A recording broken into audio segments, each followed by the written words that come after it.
Hello everybody, how's it going? My name is Ketchup, joined on commentary once again by Mustard, and this is the later stages of our Injustice 2 tournament here, live at Combo Breaker 2017. This is an Injustice 2 Pro Series event presented by PS4, and we have a whole bunch of decent matches lined up, and as it is later on in the bracket, we've got some juicy games good to go. That's the big one. This is no longer pool play. All of these players have already had a little bit of a grind to get here, but I do believe this is the top 48 through until top 16. But every game we've seen lining up so far is a juicy one. It's one that you guys are going to want to see. These guys, they're going to be raring to go. Starting things off strong with Circa Forever King versus MIT. Both these guys have been around for a very long time in the NetherRealm scene. It's actually quite a classic matchup between these two guys. So Batman versus Deadshot. No surprise here, two very popular characters. Now in this matchup in particular, Forever King, very high amounts of patience. And patience is exactly what you need to deal with this character in Deadshot. At the same time, MIT always known for really being able to... I mean, that's something he actually did play quite a lot of Deathstroke in Injustice 1, so this is a style he's going to be used to. MIT did manage to actually place top 8 at EVO with Deathstroke. So, but wow, Forever King already with the tricky stuff. I like how he crossed him up but still kept him in the corner, because he does not want to give MIT the space to move around. Or tries to commit to the slide. Now, either way, this is some damage that I think Forever King really didn't want to have to deal with, because it should have been a free round, but here comes MIT trying to keep things safe. And really good use of the bats just to seal that round out. No, very good work. I mean, it will take him a long time to generate those bats back up again, but at the same time, like, if you're not giving Deadshot space to work with, you're really limiting his options. That really is what you need to do to deal with him, because he can quite easily and quite quickly overwhelm you if you give him the space. MIT going in for the fire bullets now, trying to get the extra damage. Meter burns the rifle. We can see just the chip damage and the pushback already taking massive effect. Oh, MIT didn't actually commit to the up 3 on that string, so he could have potentially taken the round on that one. Another jump 2 on the other side. Forever King, forever being very tricky with this Batman stuff. Here we go. He's going to go for a restand. What's the mix-up? Good block on the overhead, but again, the pressure just never ends. And to be honest, it kind of seems like Batman's a pretty decent answer to this matchup. But it's working out for him so far, already just managing it. It comes down to actually trait management, I think, as well, because he's summoning these bats one at a time, sending them out mid, jump in, sometimes just raw by themselves. And as long as those bats are surrounding Batman, you kind of have to hesitate whenever you want to try and hit him, because if he just fires them out at the same time, the hit stun on them is pretty mighty. And if you've got the reactions of Forever King just like that, you're going to confirm any of them into a nice situation for yourself. But also bear in mind that whenever Forever King lands a hit, he's actually ending right point blank, which is obviously where Deadshot really doesn't want to be. It seemed very uncomfortable from start to finish. And MIT actually being forced to push block just to not deal with chip for days means he has no bar to actually play that keep away game. Very, very well played in that first game. Now player selects, this doesn't surprise us. No, of course. I mean, both MIT and his brother DJ2, who we'll be seeing again later on, definitely known for playing multiple characters. Even though MIT looks like he's going to be sticking with Deadshot, maybe just wanted to kind of swap the stage somewhat, or just give himself a little bit of time to think. These guys can quite quickly and quite comfortably swap between many characters. So I wouldn't be surprised if we see that today. But it actually is MIT and Forever King's specialty, really known for that. Forever King too, yeah, absolutely, but less so in Injustice. I know he used to play like a really good Martian Manhunt and a few others, but Batman was definitely kind of his main for the most part. But you can see already this pressure, already like he's just basically just doing all this chip damage. Nice confirm on this, a big opening here. But already cornered, that's the big thing. Oh, slight delayed wake up actually, very intelligently placed, otherwise that was going to be a very tricky hard to block on the other side. Again, MIT really trying to fight back. Not consistently actually, whenever he goes for the forward 2 or the back 1-2, he's sort of staggering it, never finishing the string. Oh, gets the overhead, full corner combo coming in. Good chunk, 300 damage. Here we go, catches and pressing buttons. Goes for the knockdown again. Now I think there's got to be a specific reason he's going for the charge 3 there. Looks like a maybe potentially hard knockdown situation. Oh, good. Oh, no punish. Grapple. Yeah, tried to punish the grapple with the back 1, just so slightly out of range. And then that chip going through very close to death, not quite enough, trying to get those mid bounces. However, Forever King gets the cross up and stealing away that first round. Now, full screen, I'm willing to say this should be a guaranteed round, but this is Forever King. He's going to be making himself as slippery as possible, trying to avoid. Oh! That was, I think, maybe an accidental change. It was a forward 1-2 rather than back 1-2. Yeah, man, I'm sure he'll take it. And there we go, just going in early for that chip damage. Now, nice this could be a problem, because Forever King spends about to extend the damage, but he has absolute massive control at the moment. forcing that wager out. Forcing out. He's got 2 bars versus 1 though, so I'm assuming we're going to see no one spent. Quite a good read actually, knowing that Forever King wasn't really going to spend it, because bear in mind, if Batman gets a grappling hook or something else, spending the bar later on is going to give him that restand, it's going to give him that pressure. MIT though spending his. There's that patience coming out from MIT, not wanting to give him too much stuff to run into. Oh, there's the glide. Again, staggering that back one. It's working out so well. Here has Forever King got him near the corner, but he has actually let him out though at the same time. MIT, gets away. Hasn't got wager. This is going to be full damage. Actually doesn't spend the buff. Wow! Meter burns the forward 3. Really strong read on that wake-up attack. I wonder why we actually saw MIT opt to go for that wake-up rifle. It was such a strange decision to make in that situation. So, no, does he go for a character change? I think knowing the situations where MIT would change character, this definitely seems like the time we would see one.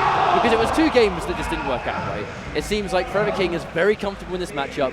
He's not going to just take a bunch of free damage to get in. He's going to work his way in bit by bit. And then when he closed in that space, the defensive options were kind of limited. Aquaman, though, having a much better mid-range. No, absolutely. Also, kind of just basically that footsie's range, whereas Batman's obviously going to be doing frame traps into frame traps. That's the kind of thing that you can do with Aquaman now, and Trident Rush still being such a prominent attack for just doing chip damage and really harassing your opponent. That's very much still the same, and obviously the Aqua Shield like that coming into it. I think against Batman in particular, a lot of his combos come from grounded. He doesn't really start things off massive launches. He has to get a couple of hits first. If you Aqua Armor right before then, Batman basically can't launch you. However, still got him in the corner, so we're not really seeing it put to use right now. Has a grab, it's a guaranteed bats. No doubt going to spend it for a mix-up. Does indeed, forcing a push block. Catches him, punishes him for going for the traitor a little bit too early. There's it from the deep meter burn. You see that by itself, Trident after, big chunk of damage. Spending it on Trident Rush, actually spending his only remaining bar on Trident Rush. Bear in mind at this point, Forever King fully loaded, ready to go. But now this is where it gets dangerous. Jumps into him. Gets the bat out of him too. There we go. Doesn't meter burn it. Wants to hold on. That's going to be another launch. Doesn't even need the bats. Match point for Forever King on the verge of a 3-0 against MIT. Indeed, but MIT a little bit of meter to work with. But you can see Forever King trying to make himself as hard to hit with from the deep as possible. There's a full opener here. It's going to get damage. Splat. Wow. Yeah, that's 400 damage into a reset situation. He meter burns. That's probably going to be enough. Yes, it is. Ouch. Very expensive. Chip. I mean, this is actually one of the changes to Aquaman, though, from Injustice 2, where he actually can't launch meterlessly anymore. You'll notice, because MIT is consistently spending all of his bar on Trident Rush, he actually never has bar to launch. He can't meter burn those from the deeps in combos, so because of it, every time he lands a hit, it's just not doing as much damage as Forever King is doing consistently. After he's taken as much damage as he just had, he has got quite a lot here to make something work. Goes to the Aqua Armor. Doesn't meter burn it, opting to keep it. Might be able to get away with a wager, or maybe even make the comeback. Does he push block? Does he keep hold of it? No, he doesn't. Big read on the back 3. Goes for the unwagerable stuff as well. Another one. No! Tries to actually go for the push block. Now, it's actually possible that Forever King let himself get hit. I actually think he let himself get hit so he could go for a wager there, because he just bagged himself a free 30% health. And he took minimal damage in the process. No, commits to the from the deep. I'm not sure whether he thought he had his trait ready, but it just wasn't at that time. Maybe. Very unfortunate. But that's the thing about Aquaman, though. His trait does take a very long time to come back. So if you're aggressive enough in between it, you are going to be able to do so. And Forever King, not having any problems doing that in that game, just rushing him down, keeping in his face, doing what Batman does best, and he'll be swiftly moving on. Now, there's one thing I really want to point out that we've noticed about Deadshot throughout this tournament. Deadshot has been a very popular character throughout this tournament today, but the success rate of Deadshot hasn't been so high.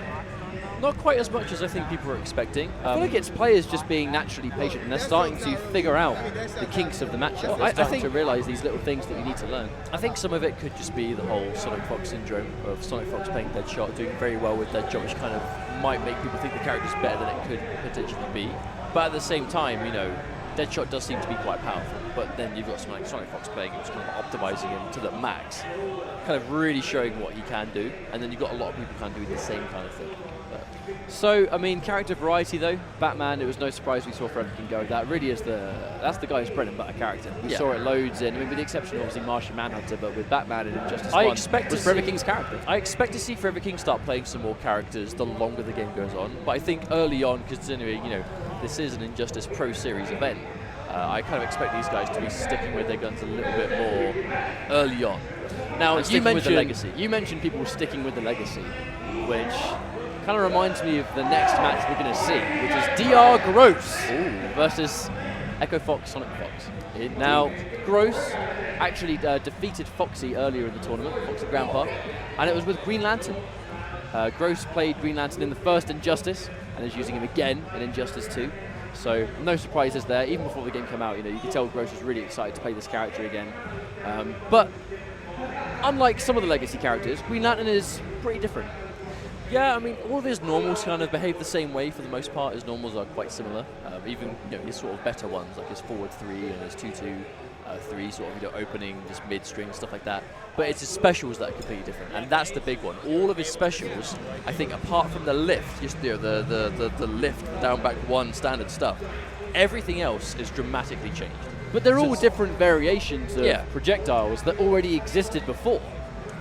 But it's more alterations, right? So if you played Green Lantern in the first, you kind of come to him here and feel familiar, but also at the same time, you're not just playing a carbon copy character. But at the same time, if you're someone like Gross, who played very, through and through, competitively, but very confidently and strongly in the first Injustice, then you are going to be a dangerous force in Injustice 2. Especially early on as well. Bear in mind, this is Combo Breaker 2017.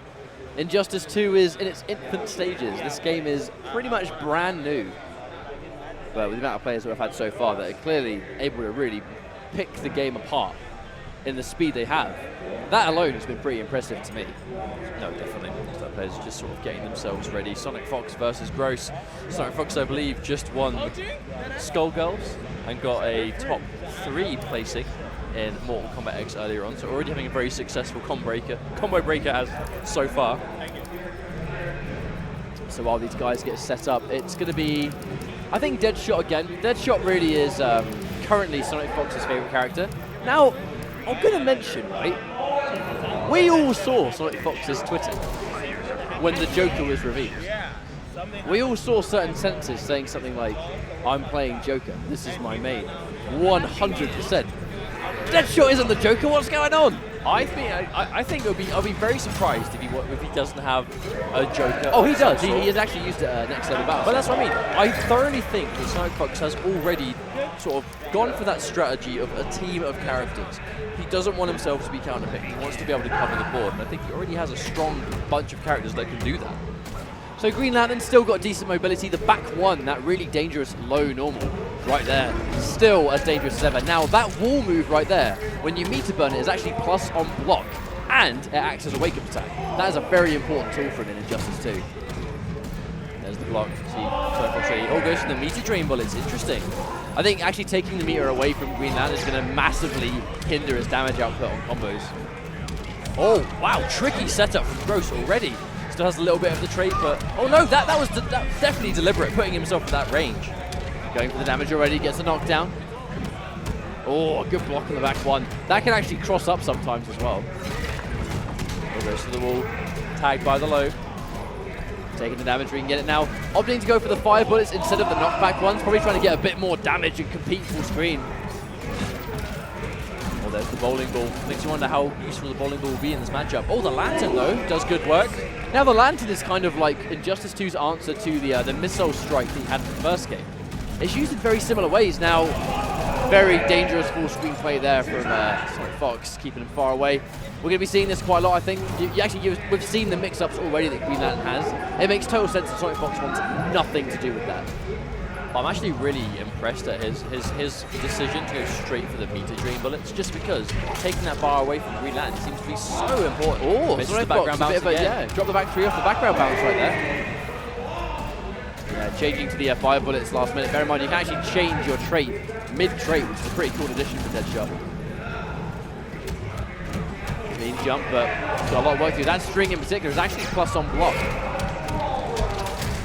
Background bounce, here we go. All gets the tricky stuff. Good blocks from Sonic Fox, showing that patience. He has the life lead, doesn't have to be too worried. Oh, another cross up, hang on. Unclashable. No, goes to the jump in anyway. Sonic Fox saving his meter. Oh wow, that down one. Throw tech from Sonic Fox again. There's the trip guard. Huge amounts of damage coming out. He gets himself in the air. That was so smart. Hang on, he's staying alive, gets it down 2! Now, this wager might be game set for Sonic Fox. This might be a guaranteed win. It all depends on what projectile follows up. Oh, so close to getting over that. If only Sonic Fox didn't have wager in that situation, things might have been a little bit different. But Sonic Fox, it all came down to his defense at the end there, though. Just made himself really impossible to open up, but that jump in 3, it looked like it hit in front, but he landed behind again, so it could be really ambiguous. But they're the kind of setups that you know Gross would have been sitting there labbing, right? Just getting experience with it over and over again. Some of the old school Injustice 1 setups have remained, but there are some new ones as well, which we're seeing in action. But I really feel like the clash system actually benefits Deadshot more than most characters in the game. I really like the way Gross is playing this neutral though. Very clean. Yeah, he's kind of just walking himself into the right ranges. Again, Sonic Fox is back to the wall. He's going to be going in for these blue bullets now, because if he lands a single bullet here, he's going to establish that range in that space. There's that knee burn with Sonic Fox. Really patient himself, not going to fall for it. All 3 out though. Full combo. Oh, drops the ender, leaving damage on the table and actually letting Sonic Fox fight his way out of the corner. There's the wake up. Bowling ball showing to be a good trade for him so far. Ready for the meter burn roll, but unfortunately Sonic Fox now, he's either going to try and mix in this corner or he's going to play with the full screen. Not even given the chance. Nice Anya from Gross, activates his character power, but if he can get a good hit, he can make the most of it. If not, it's be a complete waste. No, the wall is going to do enough to finish off. Very good wake-up attack. Like Green Lantern, Trade is actually charging quite fast. Nice down 2, good check. Gets it just in time. Drops the combo though. No, I think oh no, that's you're going to set up. Yeah, that normal is putting him in like a very specific range. Like he's done that multiple times. Yeah, I'm very surprised if it was an accident. Yeah, definitely inclined to think that's probably a setup actually. Oh wow, committed! The buffer into trait just in case. Tries to go for the whiff punish, backdashes out of the way. Is that enough to finish him off? Oh no, actually didn't have the chance to spend the bar because he couldn't meter burn that shot.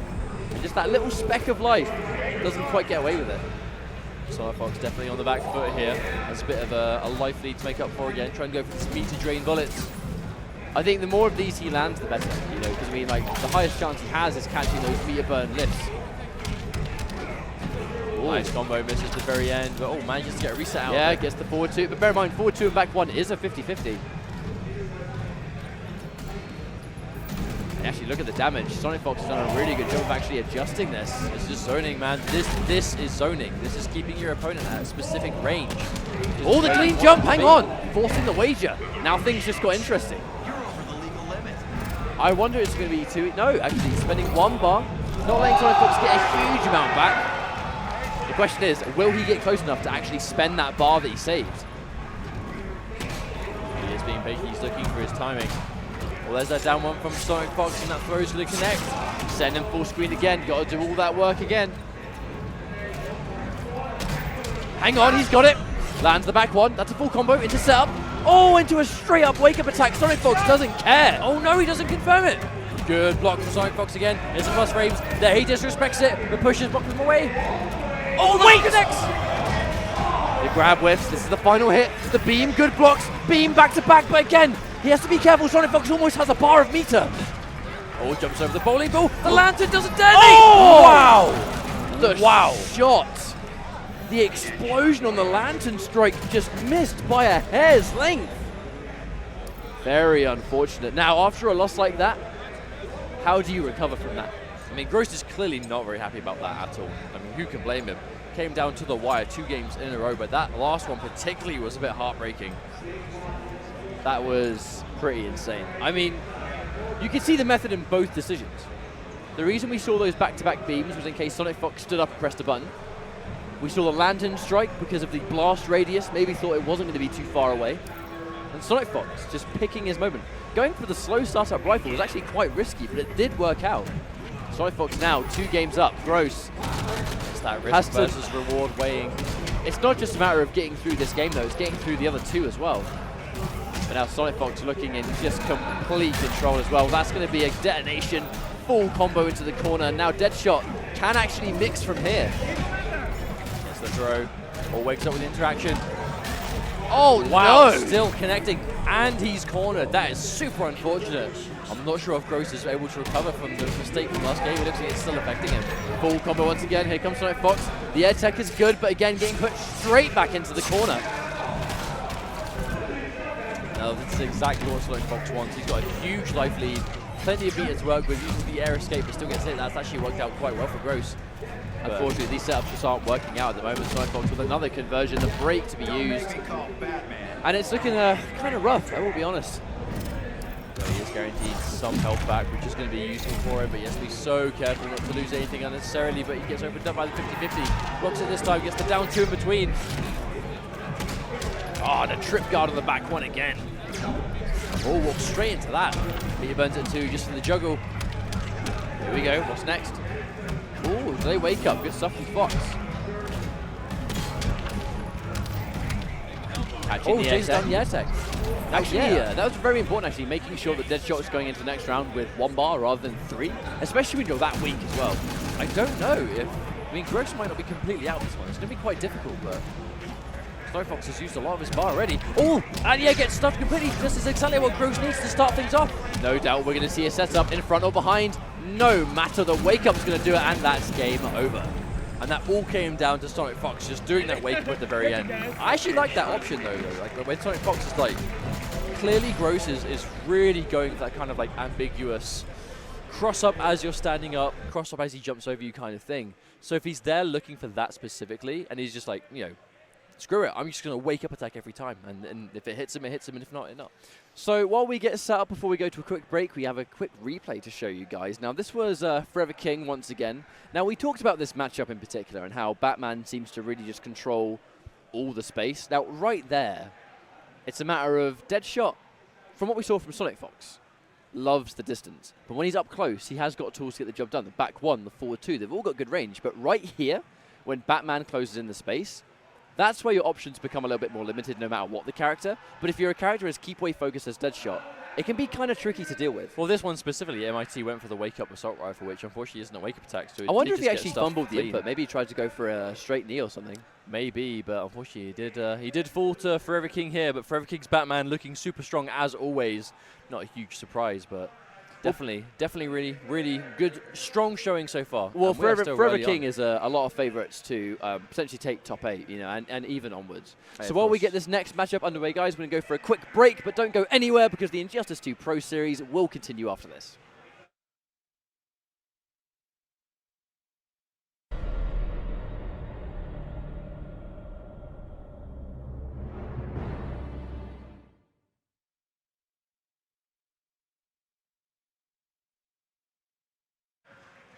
Hello everybody and welcome back. This is the Injustice 2 Pro Series presented by PS4, and we have more of our, well, later on in the bracket matches. We're still playing through the top 48, playing through to decide what the top 16 is going to be.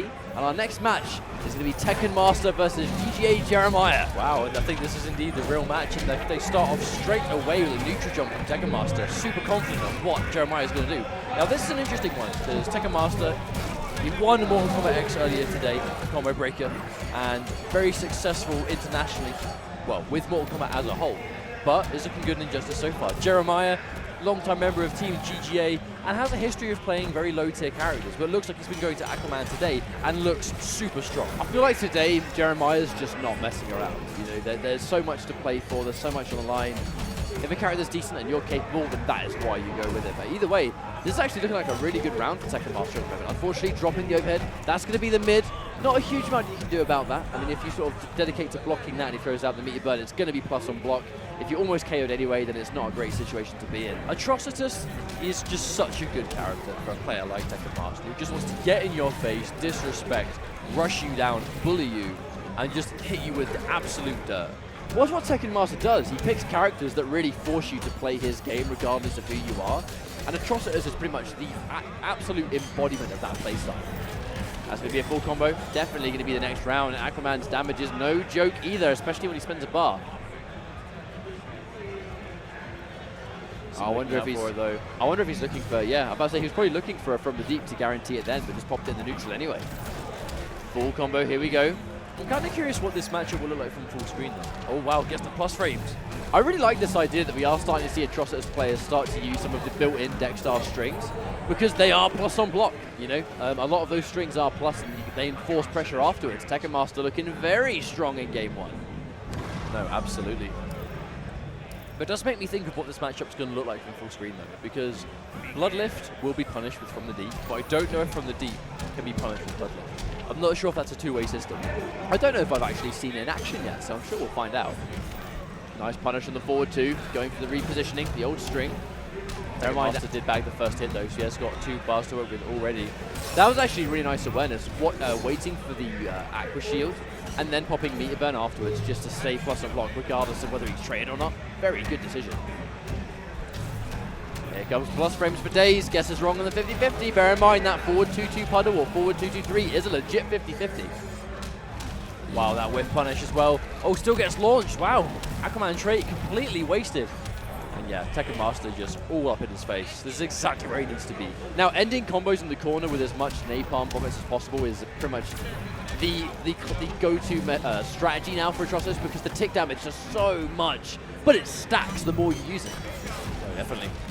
Catches me above from the deep, can do some big damage here if he doesn't drop this. Here goes for corner repositioning as well. Wakes up with the punch float, meter burns it. Oh, and he still has Dexstar as well. Wow.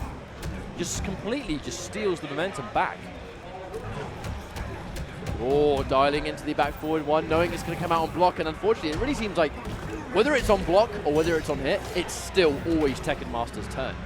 At least, even if it might not traditionally be, he's forcing it to be his turn again.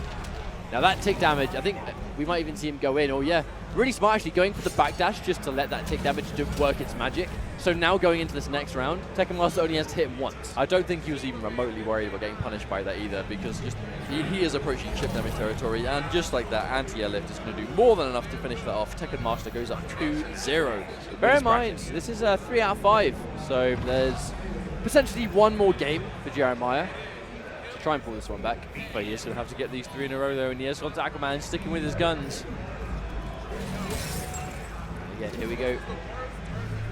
A lot of patience. But then, speaking on the flip side, actually, once you pop that shield, you just kind of go ham. No, indeed, and that's exactly what we've seen there, forcing that 50-50. Multiple vomits. Look at that tick damage, just add up, and he hits him again. And that's just with 2. Bear in mind, you can do like 4. That is truly disgusting damage.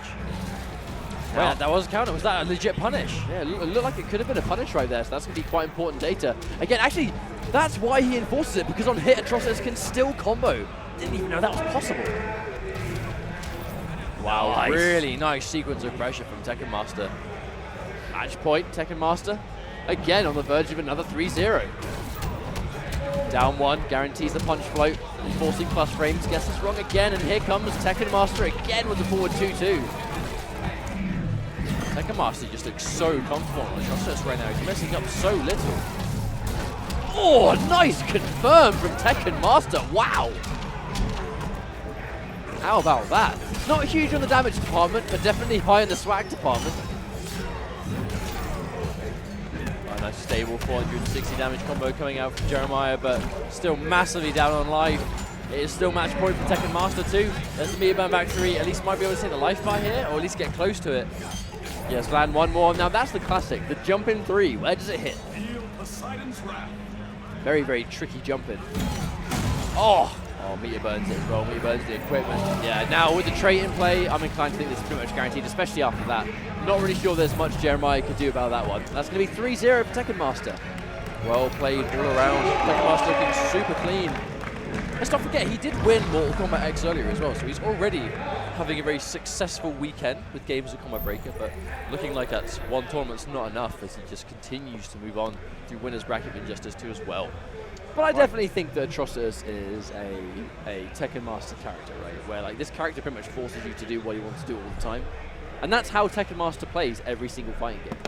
Now, this is going to be a good one, because we've got CR Biohazard facing off against Newbie. Now, about these two guys, Biohazard is a long-time Injustice player, kind of made his debut with Injustice 1 alongside his brother Honeybee. Bane specialist through and through. However, in Injustice 2, has a pocket Harley Quinn for matchups that he doesn't really like Bane.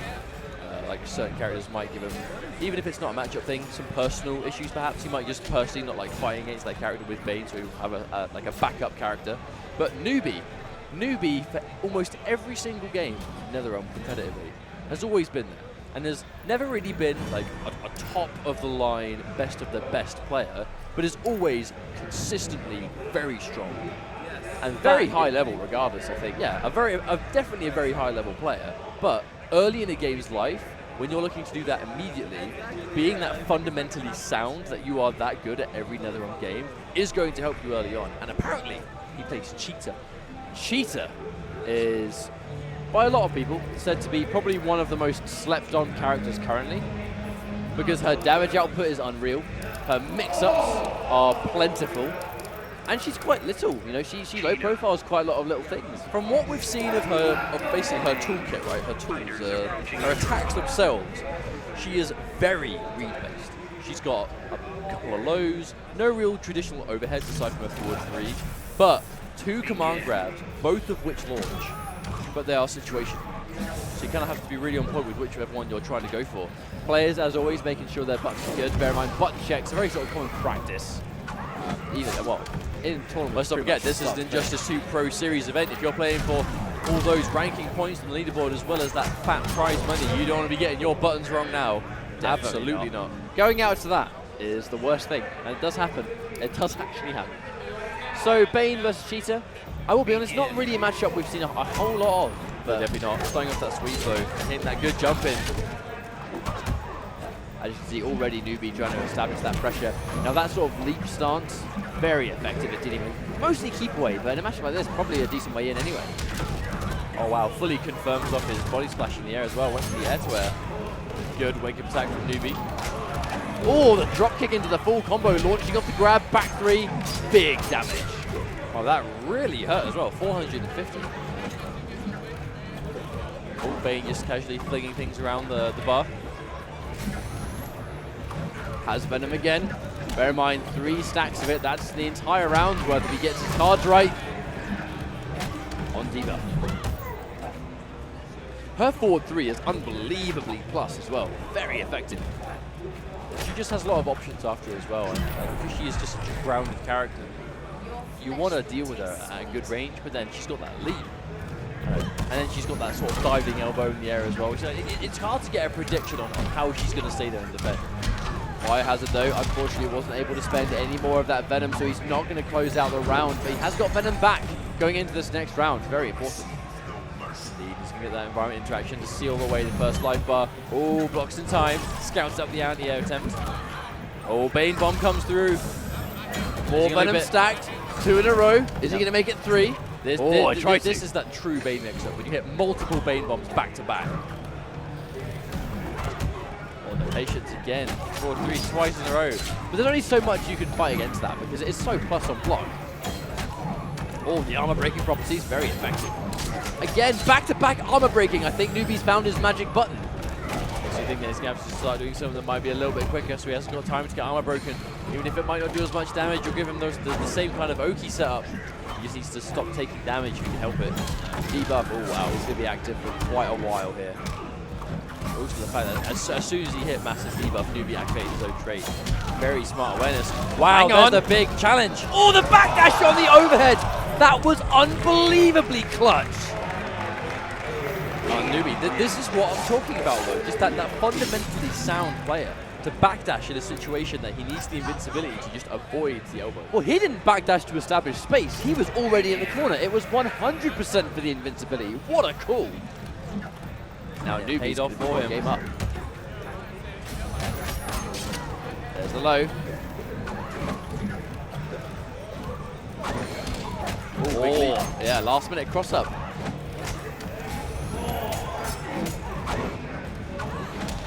Oh, Newbie is all over the shop with these dashes. Yeah, I mean, that's actually a very sort of Newbie style, to be fair. Newbie's always been a very sort of hard player to contain, no matter what character. 4-3 comes through again, we're going to get nice damage. Spending a second bar just to end the combo. Not only that, but reposition. Very respectable. Nice catches this week. Oh, whiffs the forward 3 and Biohazard ready. Goes maximum venom. Look at the damage adding up. On the wake up attack keeps him in. He didn't even finish the combo. If he finished that combo, that was going to pretty much beat death.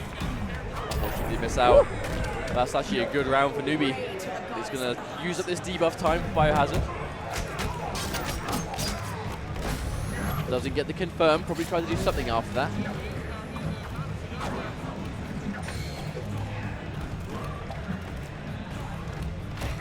It's really interesting. Grounded mobility. I was literally just about to mention the same thing, but how with Cheetah in particular, we normally see that leap as like an answer to projectiles or keep away. We're just seeing it as a tool to get in against this matchup. There's that low. Not really so much mix-up as we can see Biohazard reacting to the overhead. This seemingly basic pressure from Newbie, but it's so efficient. Now, a very beneficial clash for Newbie, though. He's got all the bar to play with, so he's going to get some guaranteed life back. The question is, does it matter? You know, you look at how much life Bane manages to do. Oh, there's that body splash that air to air he's been looking for.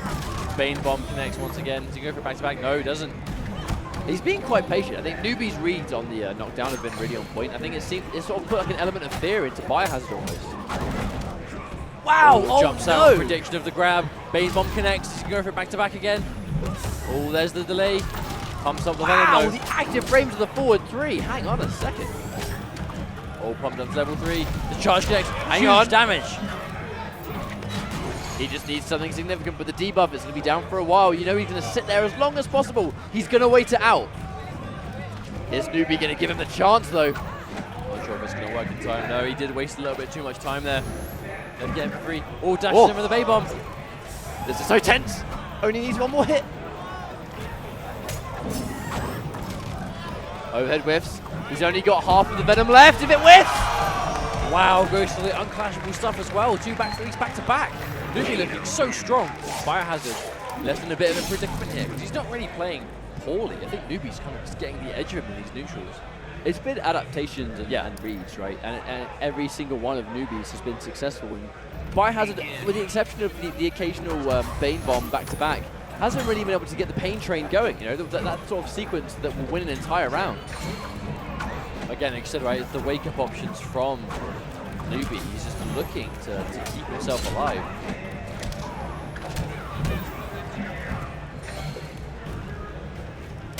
It kind of looks like Biohazard isn't particularly sure about how he should be approaching either. Oh, wake up back 3 again, crushing that.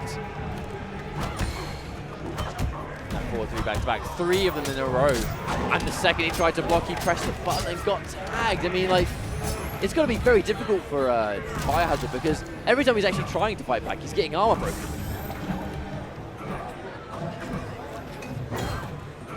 Oh, armor strike through the keg.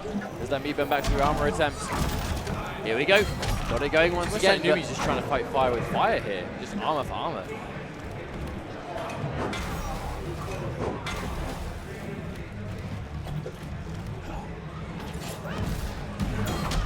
Oh, good use of the armor once again.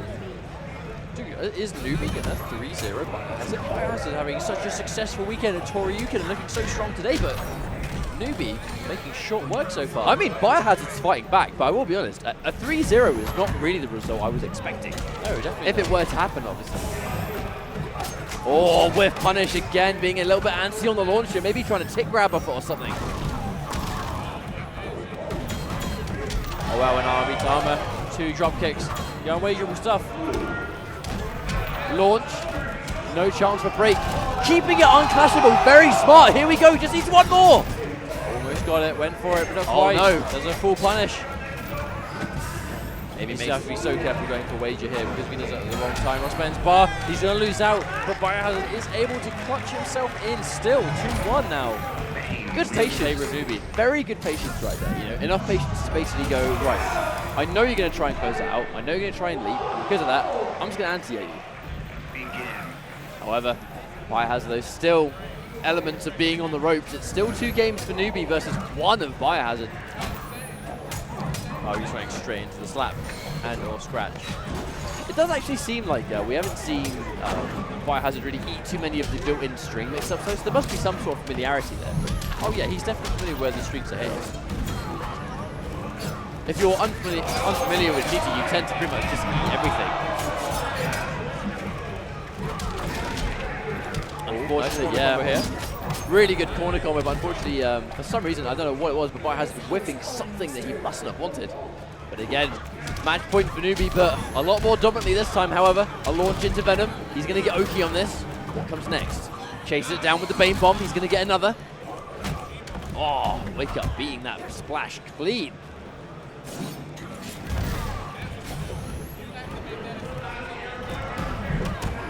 There's that patience again.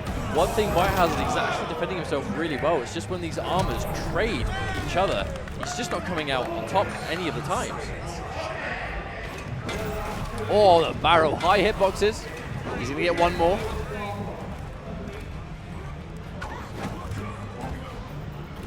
Really sort of dancing around this mid-screen once again. I mean, like, sound cues are very important as well. You can physically hear, you know, when Bane's pop Venom, but then again, on the debuff, you know that as well. She's sitting on 4 bars of Mia. That is a lot of incoming damage. Tries to go for the cancel there, but didn't bite. Newbie's making himself so unpredictable. This is really strong play. Oh, no meter burn. Opted not to. Opted not to again.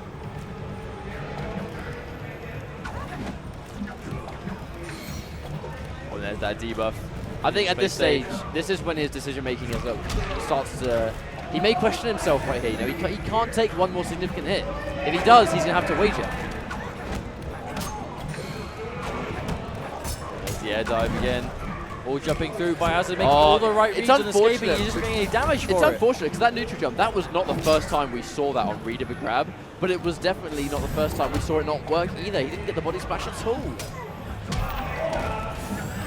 This is 2-1 if Biohazard can take this life bite. He's going to be alright. He's not going to miss. He's too high in the air. Oh no!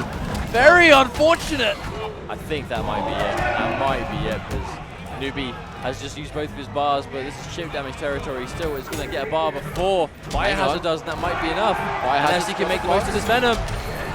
There we go. Mia burn forward 3, going straight through. Almost, to a degree, almost wonder, should we have seen him go to Harley? You know, should we have at least seen the attempt? Because, I mean, in that situation, like, Bane was working, but at the same time, the second Newbie managed to close in the space, the armor breaking was really fun. I mean, it was full of good moments, and we actually have a replay ready to go from the match just now, so I have to wait and see which ones we picked out here. But that match itself was full of good adaptation. I quite like how Bio was able to persevere through and stick with Bane. I mean, it might have been nice to see him go for the swap, but he's so comfortable with the character. I mean, it's such a shame to see him go with anything else. Oh, that backdash. I mean, that backdash was the big one. It was such an amazing idea because it wasn't to cover distance. Backdashes do have invincibility frames, and right there, if he sat there and took that, or blocked low, he was going to lose the game 100%. But he just committed, you know, right there. He committed to the invincibility frames. It was a hard read. There was a million and one other things that we could have potentially seen Biohazard do that wasn't that, right? You know, so it was just one of those, you know, hard reads that was made, and it worked out. It worked out for him. It's honestly just all about finding that time, right? When the backdash invincibility when the time is right. The time was right. It called for that play, and that is what we saw. But once again, guys, we're going to go to a very short break here while we get this next game up and running. Don't go anywhere.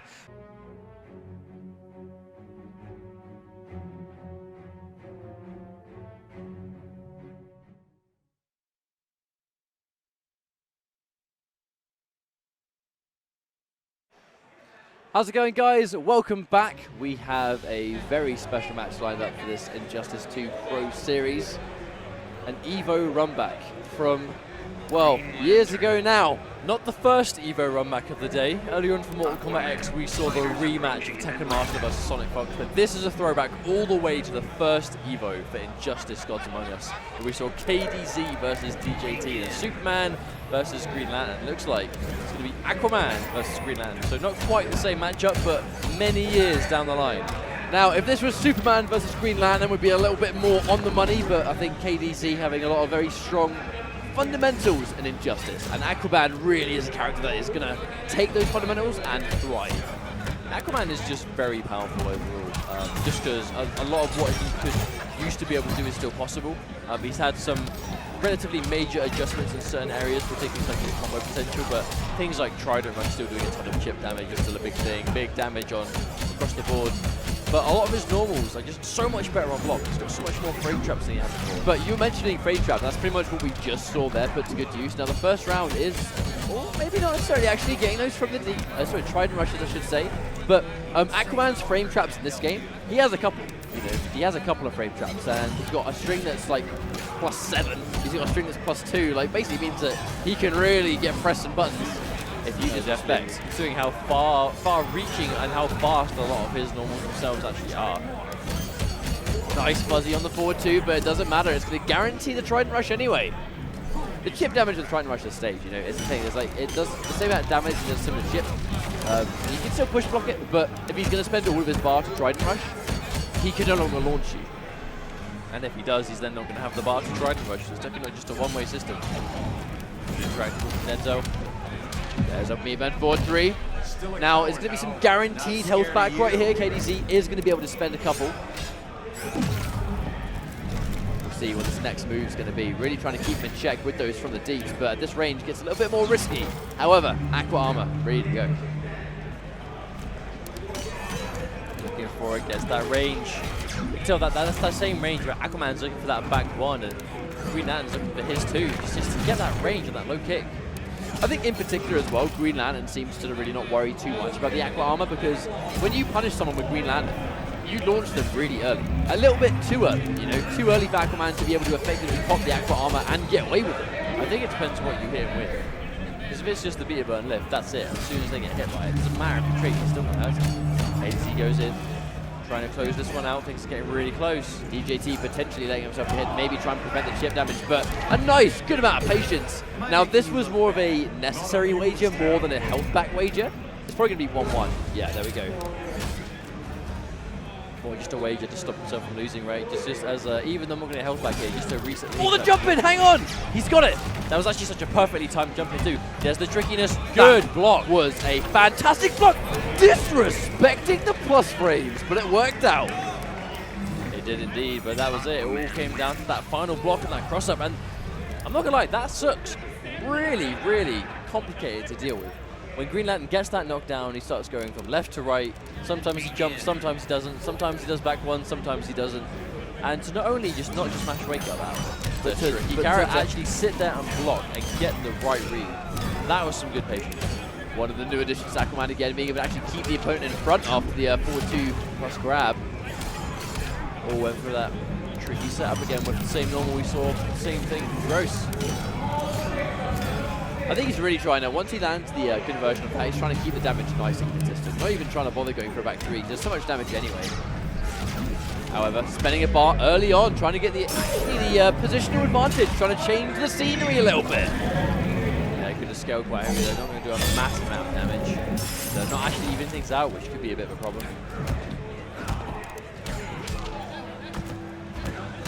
Ed really trying to pressure. At this stage, anything he did before then was going to be bonus damage, but again, that down 2 on Aquaman, probably the best down 2 in the game, I think. It's definitely up there with one of the best. It's so fast, good hitbox, good options after it. Absolutely. Nice throw. One of the more swaggy throws in the game, I think. The Green Lantern. Nice patience, trip guard, yeah, on the back one. Full combo.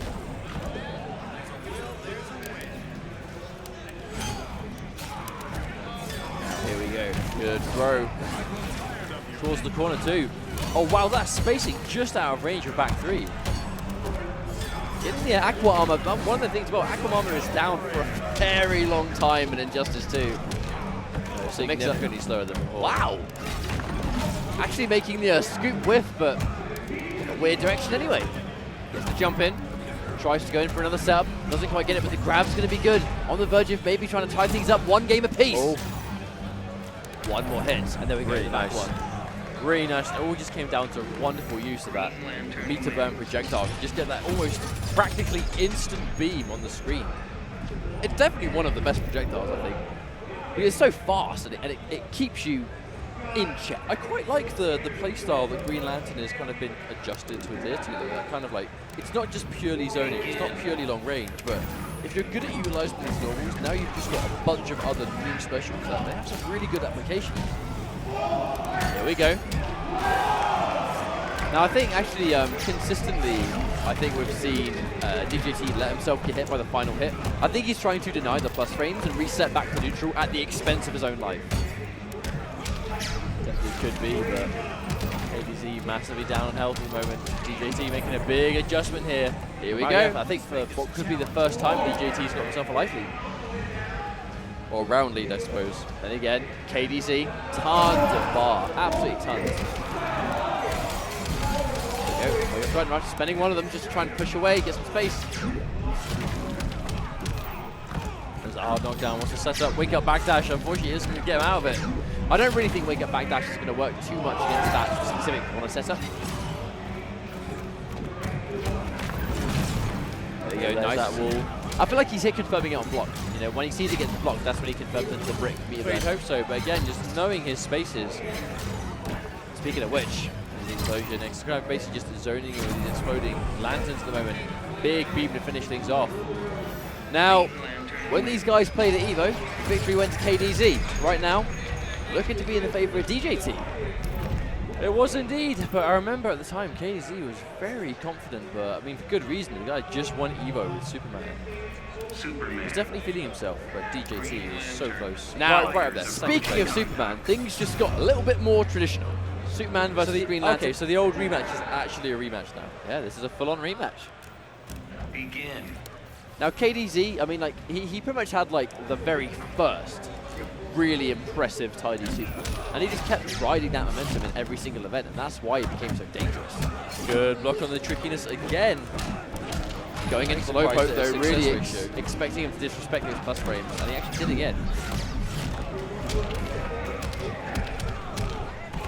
Knockdown. Oh, catches a late forward three, another full combo. Where is that hitting? It makes you wonder how much of this KDZ is just trying to adapt to on the fly. That is a possibility. Bear in mind, Green Lantern is slightly different to what he was before, but just like that, DJT is actually on match point. At the same time, you know, he definitely has to be ready with it to a degree. You know, even if it's like just the range of certain attacks hit. Damage. Just a special. There's the forward three. Might actually take this. Spending another bar, and there we go. That's the KDZ we know. It is indeed massive damage, especially when your back's to the corner. Which just can't get quite as much as he used to. Well, when you're back to the corner, you lose so many defensive options. Again, challenging that. Full combo. Setup. Wow, active frames on the breath. Still good walk into that one. Looks like he's looking like quite well to just solidly bring this one back in. Of steel. Ring, don't fail me now. Right, so in this situation, yes, it's going to be one each. Both players really need bar for both defensive and offensive purposes. Green Lantern, that brick wall is going to be super useful right here to keep him in the corner. And that meat bird freeze, I mean, Superman needs that. There's the trait down one. Good use of the plus frames, but DJT seen that one once or twice before. Not quite close enough to transition though, which is quite a surprise. Oh, the delayed forward three, not quite good enough. Hang on, here comes KDZ. Get out of my sector. Now right here, I reckon we're going to see some meter spent to hurt him. Yeah, 2 bars. Take the free damage, and then probably try and zone for the rest of the game. That's my guess. Quite a lot. Oh wow, I actually kind of half expected him to hold on to it there though. Almost go for the trip guard. He had that bar stocked and ready, but I kind of expected him to sort of play a little bit more defensive at the very end. Because the reason he took that guaranteed damage was because he went right within range of the back one. Yeah, exactly. But I mean, at the end of the day, what can you do? If Green Lantern's back one range is the same range as your forward two, you kind of need to be there to get your own offense started. So I guess sometimes that's when you start playing footsies, right? That's when you start trying to outspace your opponent. But when it comes to playing footsies, I think there really are very few characters that do it as well as Green Lantern. And like, if you have solid, grounded fundamentals, Green Lantern is a fantastic character to play. Speaking of solid fundamentals, we've got Star Charge coming back to the stage. Another play we've seen a lot of in the NetherRealm community in the last number of years or so. But, I mean, how can you say that without talking about Dragon? Noble Dragon. Quite possibly could be one of the biggest success stories in, I think, the NetherRealm community. A player that started off as truly just an online warrior through and through. You know, he'd kind of happily say that now. I admit that's definitely where he got sort of his roots and then planted his feet, as it were. And here he is. Yeah, he's beaten Sonic Fox in tournament. He's placed amazingly well at Season 3 finals for Pro League, top 8 at EVO, and here we are today, top 48 as we get through towards the top 16. Slowly but surely we are getting there. I don't feel like we're particularly far away at this point. No, we are definitely on the way. As for winners action, I know Dragon's going to be playing some Poison Ivy, so we'll be seeing some Ivy today, which is going to be really exciting. And Star Charger probably bringing back that Catwoman we saw earlier on, where he was against playing to win, and a really strong set against him. A rather cannon match incoming. It was indeed. And it still could be. The question is, are they going to get Arkham beside him? They're probably going to round up the stage most likely, but is it going to give it to him? We'll see. Fate will decide. So Catwoman versus Ivy. Again, it's a matchup that, because Ivy isn't picked a huge amount at the moment, not a huge amount is commonly known about this character. She's a very sort of, she's a defensive brick wall of a character, and is that a button check or is that an actual Aquaman pick? I'd be very surprised if he went for Aquaman, unless that's what he's willing. I mean, this could potentially be a matchup that Dragon wants no part in. He might not want anything to do with it. Definitely button check, definitely button check. Yeah, but the question is it player select or restart match? Only time will tell. Crocodile definitely works. That's the important one. Make sure that crocodile button is A-OK.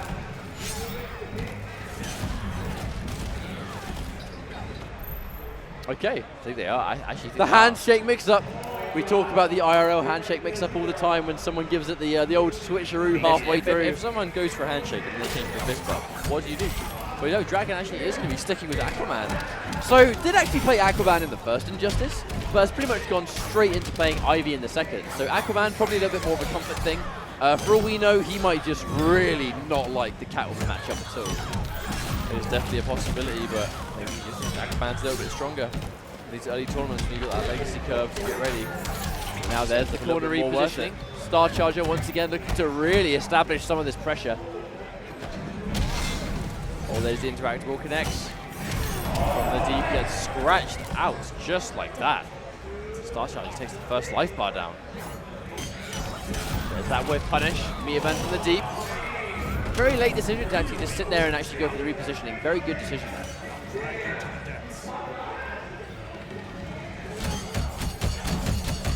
That really is the classic. Go for the overhead on hit, Trident Rush on block, Trident Rush. Of course, why not? That low whip, it really is. It's such a classic move. Next comes the Trident. Use of wager. I mean, bear in mind as well, Catwoman actually one of the few characters that has some true but decent meatless launches. Oh yeah, and quite a plentiful amount as well. Oh no, with that, looks pretty punishable to me. Could be a full combo. Gonna force it to his own wager. Should be guaranteed some health back here. Unless I've read this wrong. A little bit. Definitely. Gonna spend one bar to get them in at 15%. Might make all the difference later on. But he definitely kept hold of one bar himself, probably to extend his damage to get that cat dash perhaps from reaction.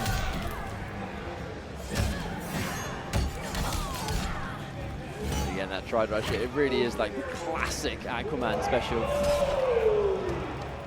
Star Charger being very careful. I mean, like, at this health, all it really takes is one Mia Van from the deep and it's game over. Bear in mind, both players have flashed already.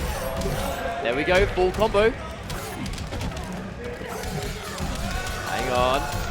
That's the start. Goes for it again, has to push block, but opts not to. No, doesn't want to. Has 3 bars though, could regret that. Mia Van back 3, gets it again.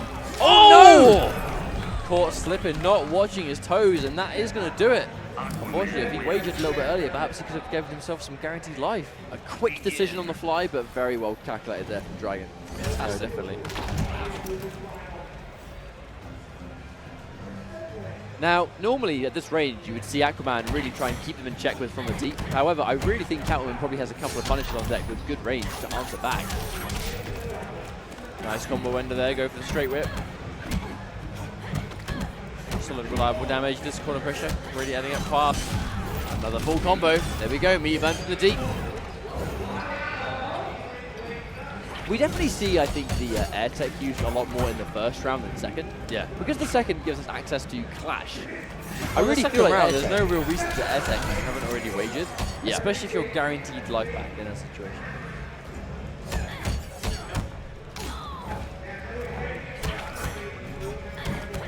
Good blocks from the side of Dragon. All goes to the dash. A little bit too antsy, I think.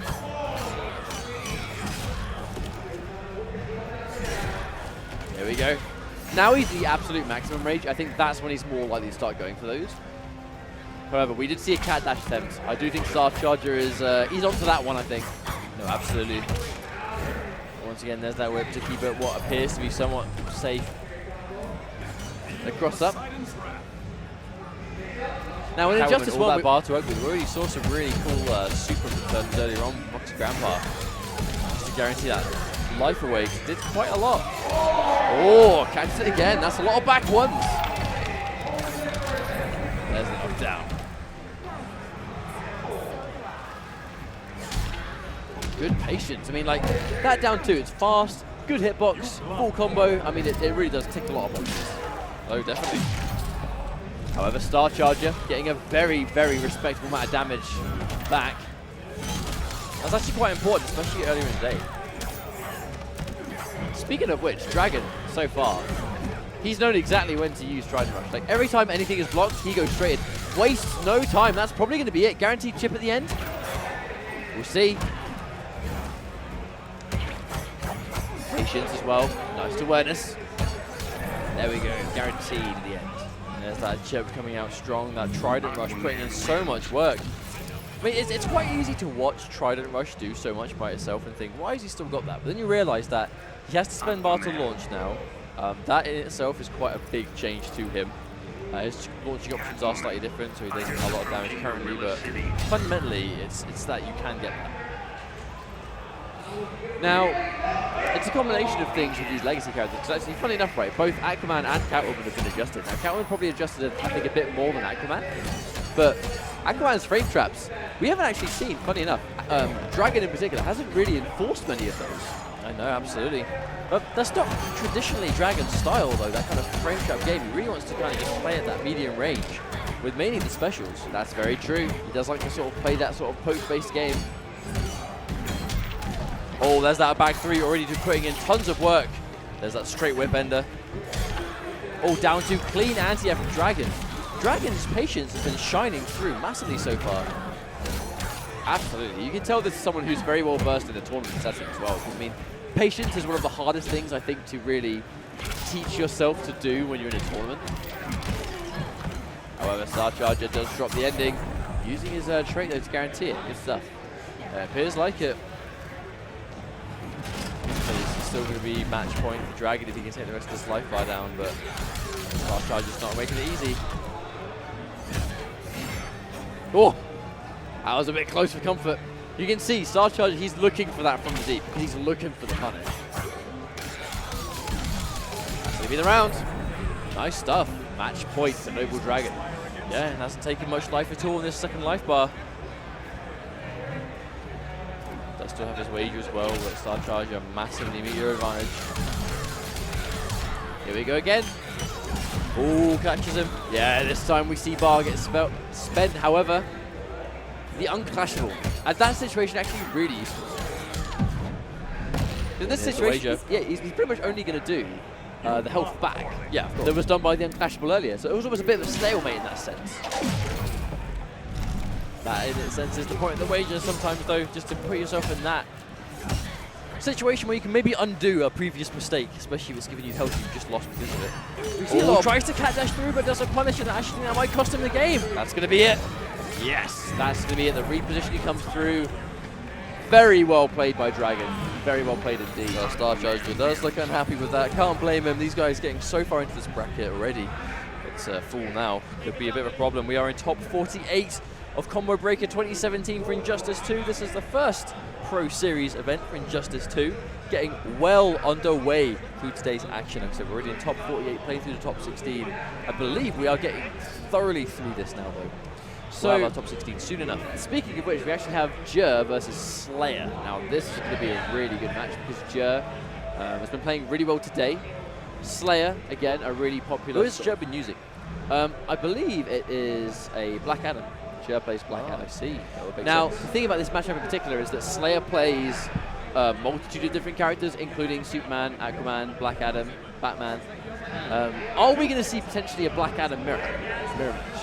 I wouldn't put it past them. I mean, at the end of the day, this is Slayer. He's definitely one of those players that doesn't massively struggle to swap characters too much in a tournament setting, but I can't say much about Joe. Joe's been around for a while, long-time Canadian community member, but I've not really seen him on the main stage too much, so I'm not quite sure how he'd take to that. So, both of these guys, though, have been in stressful situations in tournament before. Slayer, I think, a bit more versed in it because of his constant top eights. I would say so. I would definitely say Slayer's been in this position a little bit more. So there's the Black Adam pick, presumably coming from Joe right there. Slayer's going with Aquaman. So Aquaman versus Black Adam. So a big factor right here is damage. Yes. Black Adam hits like a truck. To be fair, so does Aquaman. So it's not like they're definitely, it's not like they're tickling each other when it comes to damage.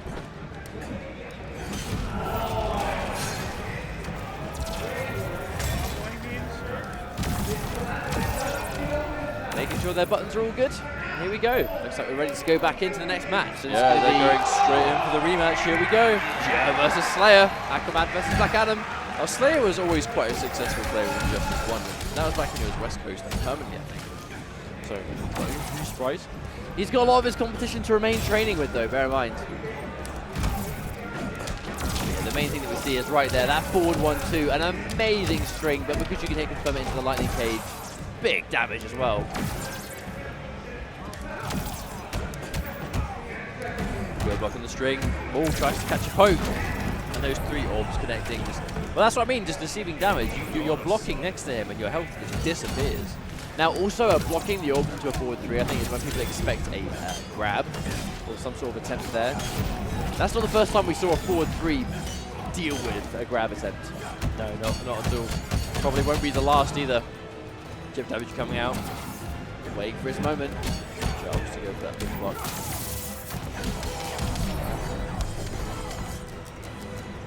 Kind of surprised to see Slayer disrespect that frame trap, but it did work out. Yeah, I mean, Slayer's always had quite an unorthodox style, but at the same time, I think he knows what he's doing. It's just maybe not 100% by the book. And just before you get talk about one Trident Rush, we do see another. The armor breaking as well. You very rarely see that.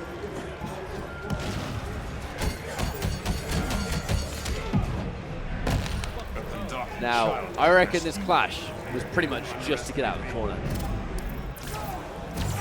He's done that though. Got a little bit of health back for his trouble as well. Not a bad day at the office. No, he definitely wants to keep hold of that. I mean, the wager is so much more complex than you might think. The uses of it just never end. And even like here, I'm pretty sure Slayer can get himself a little bit of guaranteed life. Yeah, he can if he wants to spin this bar. Of course he's going to. Back to the stalemate. This full screen game though, bear in mind, very dangerous for both sides. Oh, no bar to make that one kill. However, the more he enforces these frame traps, the more he builds Trident Rush. One more of those might do it. Oh no, just the bump car. Had to be careful not to get punished, but he can't really take much more of this. Oh! The tentacle from out of nowhere. Of course, Aquaman's going to take this first match. Slayer looking really strong. Aquaman as a whole looking really powerful this entire tournament. Aquaman's a lot of people's pick for, I think, top 5, right? Like, he's in a lot of people's top 5 lists. This is a character that was fantastic in the first game. Seemingly a little bit better in the second because of it does make you utility. wonder, though, like, how much of that is kind of years of experience, right? How much of that is years of being used to playing the characters? So when they're playing other people that have kind of access to new ones, is that going to almost cloud their judgment, perhaps? Potentially could be. However, I think I've lost count of how many Trident Rushes we've seen in this set already.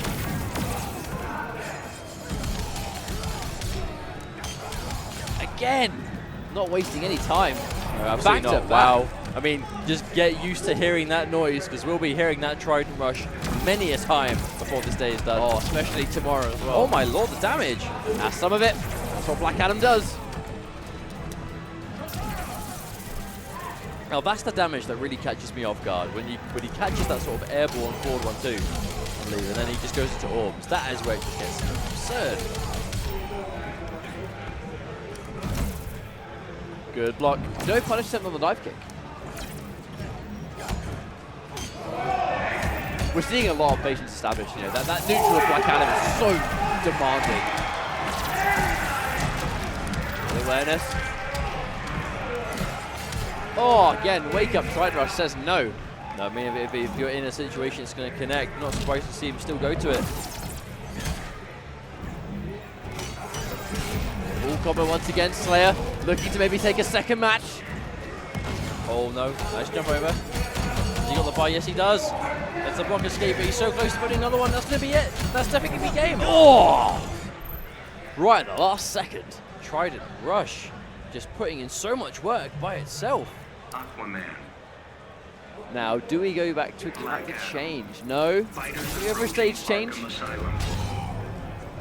Sometimes, again, just sort of remind that some people just kind of need that time. If you go back to a stage change, yes, you've got to change the stage, but... Well, we've said it before, and I'll say it again, it's that beauty of that 3 out of 5 setting. If you want to make this changes to stage or characters, you do have more than enough games to do it. There's the classic, but the Aqua Armor does cause these combos to drop. Might see that more used later on. Nice conversion, sure. For the execution. Excellent, and that's what we need to see more of if Joe wants to keep this one in.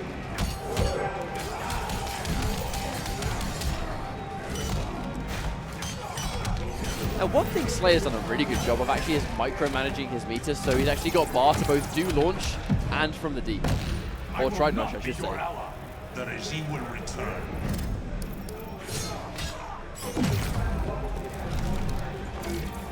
Oh, there's that low landing, jumps clean over it, but doesn't get a full punish. He whips back 3, but no punishment there either. Oh, wow. Nice confirm to Meaty Burn to take the guaranteed kill. Really neat, yeah. Match point Slayer. Can't imagine he's going to try and go for the transition here. I think he's just going to keep this corner as long as he can. Wow, hang on, commentator's curse. Knocks him straight into it. That's a big chunk of damage. Again, whipping though, going in for the grab instead, trying to take the damage we can. Nice punish from the deep. There's that full screen game that they've been avoiding playing. Trident Rush comes through again. Jump in one. Only needs a couple more of those and it's game over.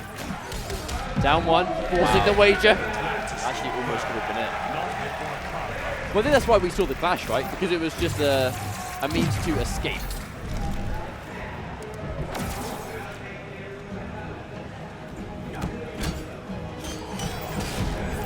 Oh, nice combo. Oh, not quite. One more, the Meaty Burn roll goes through. There's the down 2 to finish the job. Slayer moving down 2, of course. Uppercut. That's a funny looking sweep, Jake. I think Slayer looks really comfortable in Injustice. And he was so good at the first, but I think he really is kind of hitting the ground running with Injustice 2. He just looks comfortable throughout. And just like that, is managing to advance his way on through top 48. He's going to be going on through. 16. But I think it's a testament, really. You know, it's a testament to legacy and experience is really helpful. Experience, speaking of which, I have another replay to show you guys. This was good old Star replays. Charger in action. And it unfortunately actually came down to a little bit of mistiming, I think. You know? But Dragon versus Star Charger, I didn't actually expect a... So we saw right there was probably a punish. Star Charger seemed to assume that from the deep could be punished with cat dash, and unfortunately he was just a little bit too slow, and Dragon was paying absolute attention, was ready, and punished him for attempting to punish. Now it's a heartbreaking way to lose, but Dragon just showing the superior knowledge in the time and in the moment. To be honest, the 3-0 score I wasn't ready for because of how well we've seen Star Charger play today, especially with Catwoman. You know, it's a very, very clean-looking Catwoman. And on the flip side, Dragon was using Aquaman, who is definitely not his main character. No. You know, well, he plays Ivy. We expected him to go Ivy. He's been spending all this time since the game launched with Poison Ivy, but obviously he has that pocket Aquaman ready for the moment. But for now, guys, we're going to go to another very quick break while we get the next match underway. Don't go anywhere, because Combo Breaker Injustice 2 will continue after this short break.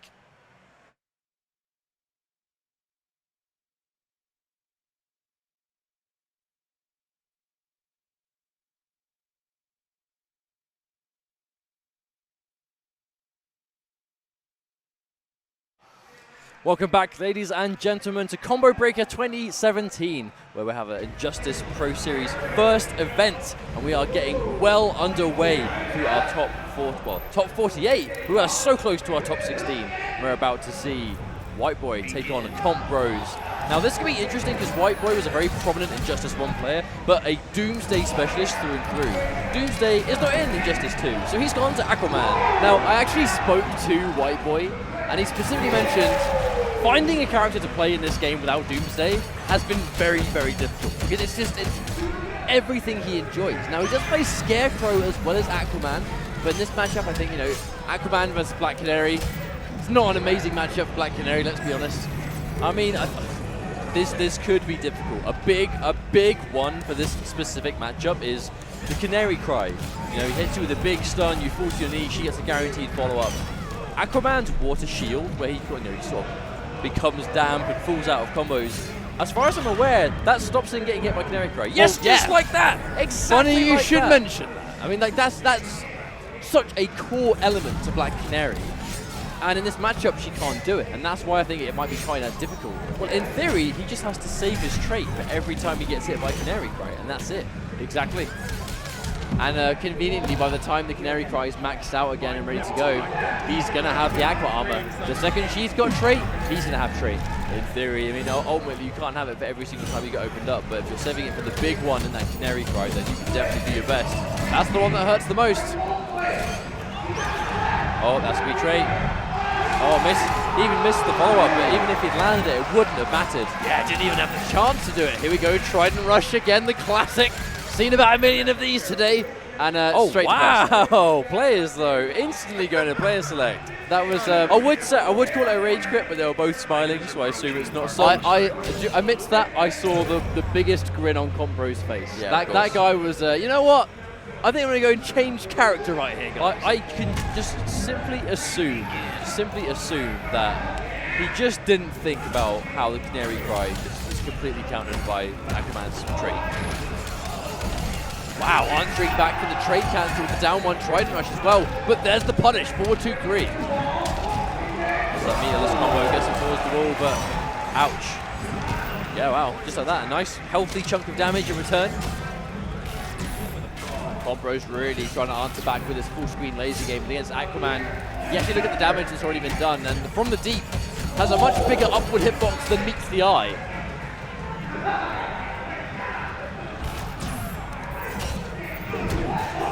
Oh, tried to punish. Indeed. Not quite. Oh wow, he just went straight into the Trident toss. White Boy looking really strong at the moment.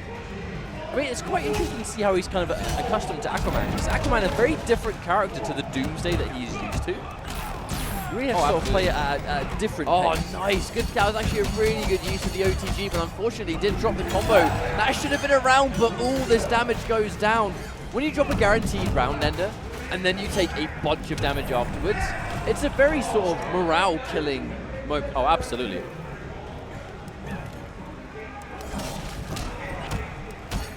The Aqua Armor again, what an answer for it, the 4-2-3. Get hit by the 4-2, block the 3. And there's that chip damage adding up, and he has another bar as well. All spins on the back 3, whiffs it, no. Forced to wager 2. He's going to get a little bit of health back here, because he has got 1 bar, but be very surprised to see him not use it. Yeah, he's straight away. But here's the danger, right? Superman kind of needs bar to do significant damage, especially when the opponent's near the corner. Is he even going to get the chance to spend it? The whiffed forward 2, maybe, but I'm not so sure. Oh, that must have been an execution error. I'm assuming he wanted down 1 on that one. Unfortunately for him, though, Trident Rush, once again, history repeating itself, closing out round after round. A very strong tool. Saving the bar, opting not to spend it. Oh, throws the toilet at him. Superman's impervious to such tricks. Oh, the whiff, but again, no whiff punish. Definitely down 1. to. It's going to connect. Just that Trident Rush, getting so much mileage out of it. It's disgusting. But it's disgustingly efficient. It works. But because of it, we're not seeing a huge amount of launches. Speaking of launches, here comes Superman in the corner. Wow, challenging on hit. Very interesting decision actually from White Boy to do that. It actually got him out, I suppose, at least. Oh no! Oh, that scramble of a down 1 into Trident Rush. After that whiff 4-3 as well. A bit of a heartbreaker for all Compros, but very important round to take. Very important round to take. Here we go again. No, Now the thing about this we've seen so far from White Boy's Aquaman specifically, not a single frame trap. Yeah. We haven't actually seen a single frame trap used. It's been just completely... That's what I mean. We're seeing a ton Try of and rush for days. We're seeing a ton of Aquaman, but it definitely seems to be a mixture of some of them are just doing nothing but try and rush. Some of them are really playing that kind of like meter building game. Some of them just spend bar as fast as they get it, and some of them just don't really mind. They'd rather go for more of a neutral heavy game. My rule brought peace.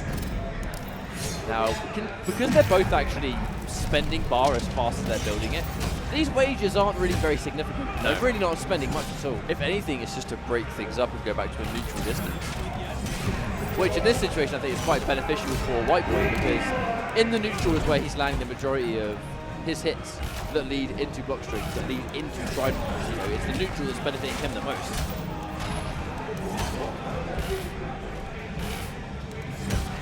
The Compros. He's going to have the advantage of having that trait, but oh no, unfortunately, and very wise there from White Boy, not giving him a chance to clash, leaving it one up the other. Hang on! No! Oh my lord, and barely by the skin of his teeth is able to survive. That was unbelievable. That was unbelievable. Okay, here we go. Well, that typical forward 2-3 pressure, but Aquaman in particular. Some characters don't have amazing answers forward 2-3. Aquaman's pretty okay. He definitely doesn't seem to be struggling as much. Goes to the toilet again. Once again gets blocked.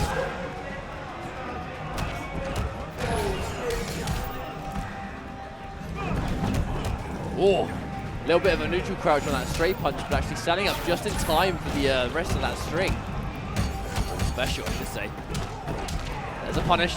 Bear in mind, regular trident rush is not safe on block. Oh, I think combos though, his execution on some of these corner combos, he needs to be finishing his plate a little bit more. Well, especially when you're playing someone like Superman that just hits like an absolute just freight train. You can get them there, but this combo is actually looking a lot more comfortable now he's playing Superman. I mean, again, we mentioned this earlier in the day, but I think this is why 3 out of 5 works so well for some of these guys. The adaptation to go, right, these 2 games haven't worked, I'm going to Superman, is all we needed. Yeah, exactly. It just gives you that time to make that adjustment. Oh, doesn't get the full confirm. A very beneficial airborne time to get hit by that forward 2. Actually, the 3 whiffing completely. It's probably be guaranteed. Wow! Yes. Wow. I wonder if that was a read. I wonder if he was going for Trident Rush and accidentally got back to. Not Trident Rush, sorry, from the deep. Maybe. Either way, it's going to be match point for White Boy still, but bunch of life to make up for. Oh. Trying to be a little bit tricky right there. Oh, goes straight under. He's traded and has a ton of bar. Wait, he's going to take a lot of damage here, isn't he? Yeah, but I think the combo would have done more. So I think take 15% off the wager compared to take the full combo damage. Definitely a good trade. Oh, there's the whiff. There we go. Oh, once again, that Mia Burn laser's been putting in so much mileage. The instant jump 1. White Boy trying to fight back. Oh no, drops his combo and unfortunately loses the game because of it too. Combo is actually running it back all the way to all. We've gone straight to another character change. Still Aquaman, maybe wants a different stage, maybe just wants time to think. Maybe, but still a good set. Nonetheless, I mean, let's not forget, this did start down like with a massive disadvantage from Combo side, because he basically just gave away that free game by going Canary against Aquaman. And that just didn't seem to work out. I feel like when a match goes that one-sided though, you do it does kind of like haunt you throughout the set when you're thinking, I should have changed, I should have changed, I should have changed. And then, you know, by the time you've stopped thinking about it, the match and the set is already over.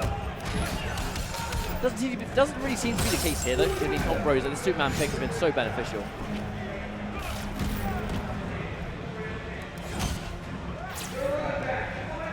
It's not really a good exchange. Compros taking a little bit of chip damage. You can crouch under the eye laser. Oh, there's a shield, avoids any kind of launching possibilities. Just really waiting for that one magical time I get tagged by forward 2-3. Pops it immediately, just gets out of that bad situation.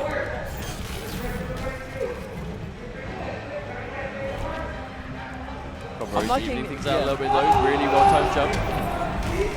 Okay, here we go. Comp Rose for the first time up on a round. This is match point with Comp Rose. bringing it all the way back. 3 straight games. Gets a whole forward 2 as well. Oh, and another one. Full combo. Has no bar though, but it's going to be good damage regardless. Good knockdown. The push block to stay alive. Any damage from this point on is going to be constellation damage. And down one screen enough to finish off. Combos basically wasted his entire tree here, but look at all that bar from White Boy. That's like 4 trident rushes if he wanted to be. Speaking of the devil, and he shall appear. Oh, doesn't attempt the grab. This is a great situation for Combos. There we go. Oh, crucial throw tech. The whip punish. Could have got a lot more damage than that though. Oh, another throw. Doesn't tech. This begins to look quite bleak for White Boy. All gets through. Oh. This is very risky. He cannot take a single projectile, otherwise it's game over. Oh no. That unfortunate execution error, and it's going to cost him. White Boy unfortunately isn't able to clutch it out and Combos advances instead. Now, I think that set was a complete testament as to why character changes are very, very important. You know, because playing just one character, or playing just one character that has some matchups that seem really difficult, you know, like Black Canary versus Aquaman does not look like a particularly fun matchup to play. No, definitely not. But the Superman matchup, on the other hand, which he did have at the ready, much better off.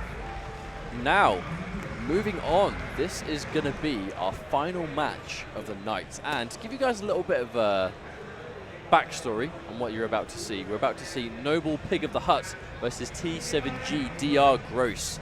So again, 2 guys that have been around for a long time in the NetherRealm community, but specifically about Pig of the Hut and basically his journey so far in this tournament. Pig lost his very first match in the tournament today. Also, shout outs to NetherRealm in the crowd back there. We see you guys. We see you folks. But Pig lost his first tournament match today. Well, not today, yesterday I think it was. His first tournament match of this event. Yes, he has fought his way back all the way from losers round 1 to here. He's fought all the way back from literally round 1 losers to 1 game away from top 16. Not only that, but he was down 0-2 versus playing to win, and clutched it back from there. So Pig of the Hut has had a bit of a journey so far to get to this point. But the last guy standing in his way is Gross, who has just this phenomenal Green Lantern that he too has been taking some serious scalps to them. Well, bear in mind, Gross did get sent to losers by Sonic Fox, so being in the losers bracket because the favourite to win the entire tournament sent you there is definitely nothing to be ashamed about. Pig of the Hut. On the, I guess, during Mortal Kombat X, prominent player early on. However, as the game progressed, stayed involved with the community, but didn't play the game as much, didn't compete as much. Has returned for Injustice. That's the big thing about Pig for me, though, is that kind of like that hunger to compete that we all saw in him for Injustice, you know, during his Evo days, during his early MKX days. He has that back now, and that's the good thing. That's the Pig that we know and love, and that's the Pig that we've got at the moment. But you mentioned, right, where it was Evo days. Pig of the Hut has seen an Evo Grand Finals, you know, and that was Injustice 1 against Sonic Fox. An unforgettable set. I believe he actually had to beat Sonic Fox in a winners finals of that tournament too. It was with Zod. I believe so. Zod versus Batgirl, I think that matchup was. Quite a legendary match. But on the flip side, Injustice 2, Pig of the Hut, Zod was pretty much his guy. You know, he was a Zod main through and through. Injustice 2, no Zod.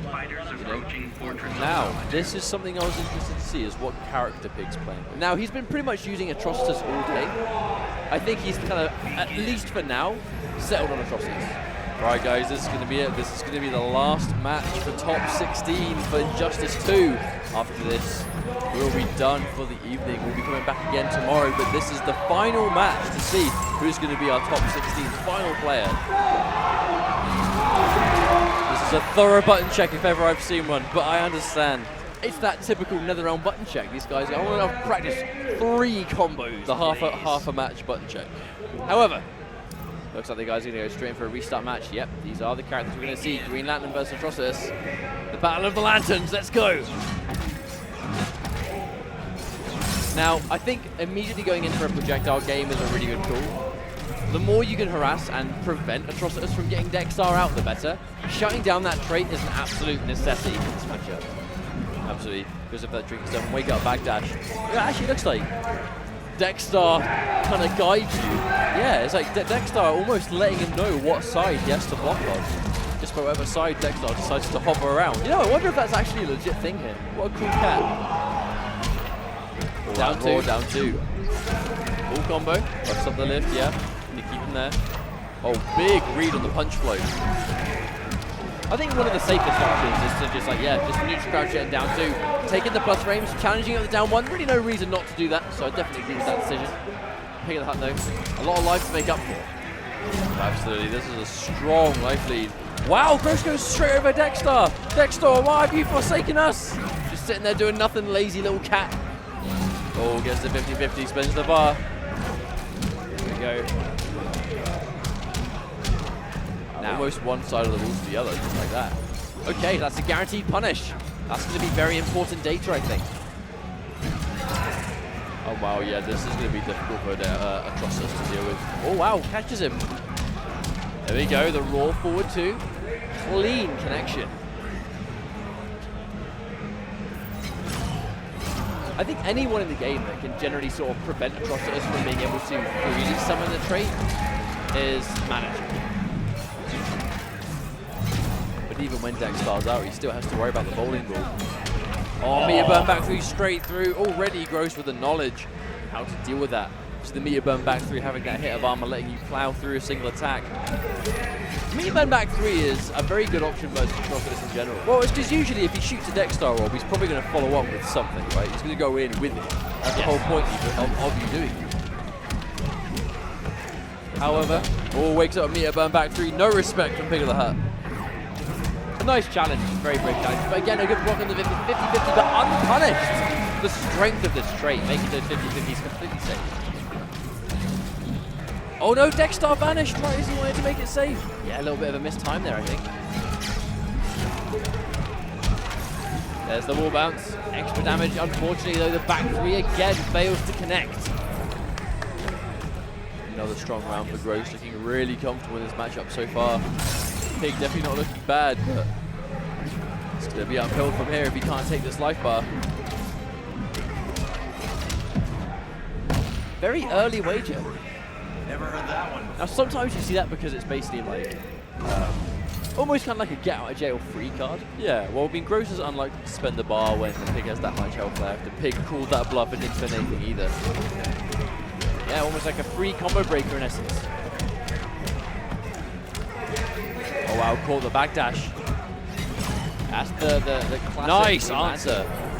That really is the classic Green Nano, that back one. It chases down so many things. Absolutely. I love that meter burn back three though, just getting out of that Lancer pressure. Oh, Dexter, hello.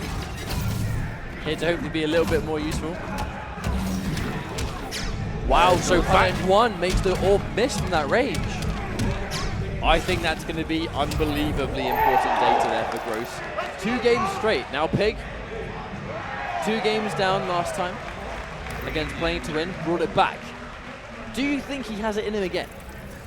I think it depends. I think it depends on how confident he is in Dr. Fate. Because Doctor is in. The thing is, Dr. Fate is a tricky character.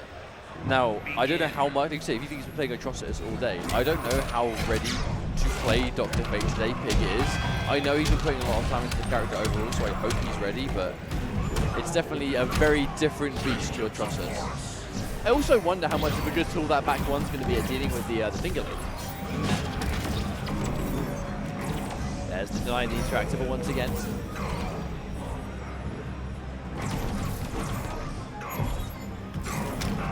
Oh, unfortunately the forward 2 whiffs, and that's a complete punish. Good block from Pig of the Hut though. Meter burn straight through the wake up. Ooh, no fear, going for it again, but again another combo drop, very unfortunate.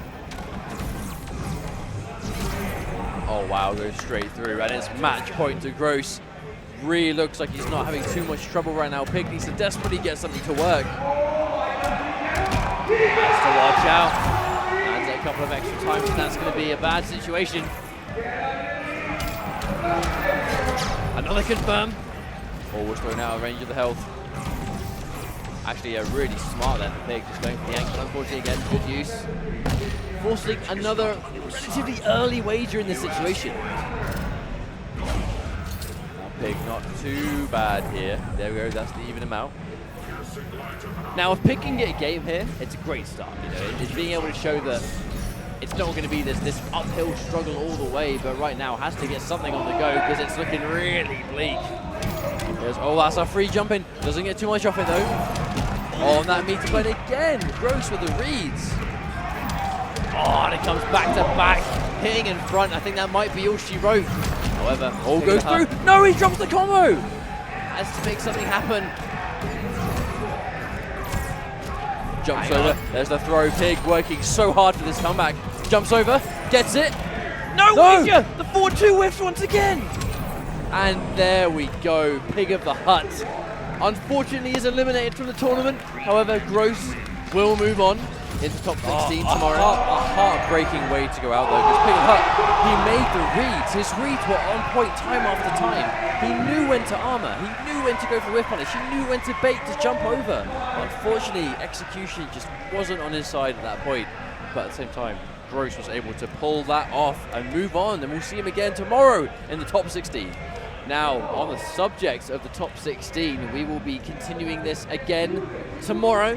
However, for the purpose of gameplay today, that is everything from us. Thank you very much for joining us, but by all means, make sure you tune in tomorrow. It's 3 PM CDT, is when we're going to have some more Injustice 2 on the go. Top 16 through to top 8, and then the top 8 to determine who is the best Injustice 2 player at Combo Breaker 2017. Well, it's going to be exciting times for sure, but hopefully you guys and girls enjoyed today's gameplay. We know we sure did. We're looking forward to seeing these guys again tomorrow. They've been playing super hard today. We're looking forward to seeing it again tomorrow. Thank you very much, and we'll see you guys again tomorrow.